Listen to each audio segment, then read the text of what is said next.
कि गत वर्ष हिमाचल प्रदेश और कर्नाटक में कांग्रेस की सरकार बनी। क्या वो बैलेट पेपर से बनी थी? 2009 में यूपीए की गवर्नमेंट सेंटर में बनी। क्या वो बैलेट पेपर से बनी थी? 2004 में यूपीए की गवर्नमेंट देश के अंदर बनी। 2018 में राजस्थान, मध्य प्रदेश और छत्तीसगढ़ में कांग्रेस की सरकार बनी। दिल्ली के अंदर आम आदमी पार्टी की सरकार बनी और पंजाब के अंदर सरकार बनी। क्या वह बैलेट पेपर से बनी थी? यानी ये सभी चीजें दिखाती हैं कि कांग्रेस देश को गुमराह करने का प्रयास कर रही है और उनके सहयोगी दलों के लोग भी देश को गुमराह करने का प्रयास कर रहे हैं।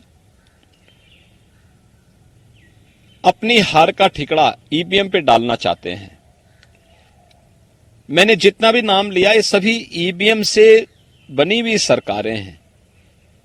स्वस्थ लोकतंत्र में हर एक मतदाता को अपना वोट पोल करने का अधिकार है। जो लोग ईवीएम को आज नकार रहे हैं ये वही लोग हैं जो बैलेट लूटने का काम करते थे। और आज जब टेक्नोलॉजी का उपयोग करके भारत निर्वाचन आयोग ने चुनाव की शुचिता को सुनिश्चित किया है तो ईवीएम में अब अपना गुस्सा फोड़ने का कुत्सित प्रयास कर रहे हैं। सच्चाई तो यह है कि 2 चरणों के चुनाव ने अब तक जो रुझान दिए हैं वो ये दिए हैं कि देश की जो आवाज है कि फिर एक बार मोदी सरकार या पूरे देश की आज जो एक स्वर देश के अंदर से निकल रहा है कि अब की बार 400 पार, उधर एनडीए भारतीय जनता पार्टी के नेतृत्व में बढ़ रहा है, तो उससे घबराहट में अपनी खींच को उतारने के लिए ईवीएम को निशाना बनाना चाहते हैं। हम कह सकते हैं विपक्ष पहले से तैयारी कर रहा है ईवीएम की बातों को अपनी हार को पुख्ता कर रहे हैं और उसके लिए दोषारोपण किस पे किया जाए तो ईवीएम उनके लिए सबसे सस्ता एक औजार है।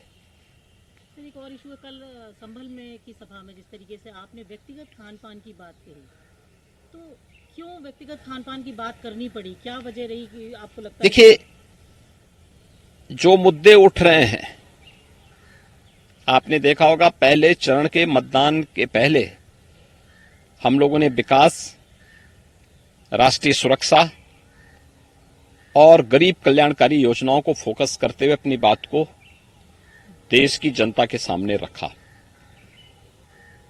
इसी दौरान कांग्रेस का घोषणा पत्र न्याय पत्र के रूप में आया। मुझे तो बड़ी हंसी आती है इनके घोषणा पत्र को देख करके। ये कांग्रेस का न्याय पत्र हो सकता है लेकिन देश के लिए अन्याय पत्र है। भारत की एकता, अखंडता और संप्रभुता के लिए अन्याय पत्र है। उसमें उन्होंने इस बात का उल्लेख किया है जो खतरनाक जो चीजें रखी गई, जिन मुद्दों पर हमने इससे पहले बात की थी, उनके अतिरिक्त जिन मुद्दों पर उन्होंने जो बातें कही हैं कि अल्पसंख्यक समुदाय की रुचि के अनुसार खान पान की स्वतंत्रता दी जाएगी और व्यक्तिगत कानून को भी लागू करने के लिए कांग्रेस पहल करेगी। देखिए, 2 चीजें आई हैं। एक, क्या अल्पसंख्यक समुदाय से जुड़े हुए लोगों का खान पान शेष अन्य समाज से इतर है क्या, और वह इतर कौन सा खान पान है जो उनकी पसंदीदा है लेकिन बहुसंख्यक समाज उसको पसंद नहीं करता है। तो मुझे लगता है बहुसंख्यक समाज, इस देश का हिंदू गौमांस से पूरी तरह परहेज करता है और वह उसके लिए, मुझे लगता है कि गाय उसके लिए मां के समान है।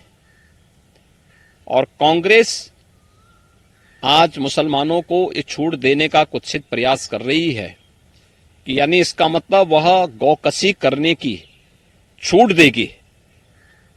यह कोई भी भारतीय स्वीकार नहीं करेगा। एक जो व्यक्तिगत खान पान की बात कांग्रेस ने कही है, ये इंडी गठबंधन का जो घोषणा पत्र कांग्रेस के द्वारा निकाला गया है, हम पूछना चाहते हैं गठबंधन से जुड़े हुए अन्य दलों से, क्या वे भी कांग्रेस की इस मंशा से के साथ हैं क्या? और हैं तो उनका मौन इस बात को साबित करता है कि वे इसके साथ में हैं। नहीं है तो उनको अपनी सफाई देशवासियों के सामने देनी चाहिए। दूसरी बात व्यक्तिगत कानून की, 3 तलाकी को प्रथा को मोदी जी के नेतृत्व में भारतीय जनता पार्टी की सरकार ने हमेशा के लिए समाप्त किया। क्या कांग्रेस व्यक्तिगत कानून लागू करके सरिया कानून देश के अंदर लागू करना चाहती है क्या? देश में तालिबानी व्यवस्था लागू करना चाहती है क्या?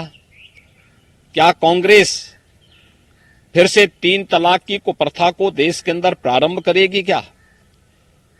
यानी कांग्रेस का यह घोषणा पत्र देश के खिलाफ एक अन्याय पत्र है, देश के साथ एक धोखा है, और इससे पूरे देशवासियों को सतर्क होना चाहिए कि अभी सत्ता से कोसों दूर हैं, लेकिन देश के लिए और देश की जनता के प्रति इनका क्या रवैया है, ये यूपीए गवर्नमेंट के दौरान भी हम देख चुके हैं, और आज जब सत्ता से कोसों दूर हैं तब भी वे लोग उसी मंशा के साथ कार्य कर रहे हैं।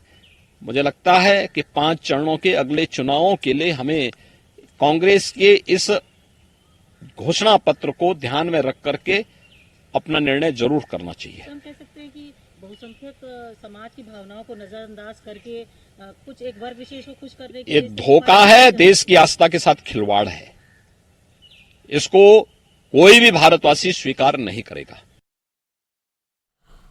तो मुख्यमंत्री योगी आदित्यनाथ को आप सुन रहे थे, कुछ देर पहले का मुख्यमंत्री का यह बयान है। उन्होंने ईवीएम को लेकर बात भी कही, साथ ही उन्होंने कहा कि देश को तोड़ने का काम इंडिया गठबंधन कर रहा है। इस बात को भी उन्होंने कहा है विपक्ष देश को गुमराह करने की कोशिश कर रहा है और जब कुछ नहीं होता है तो ईवीएम पर ही सवाल खड़े कर देता है। तो मुख्यमंत्री की तरफ से ये बातें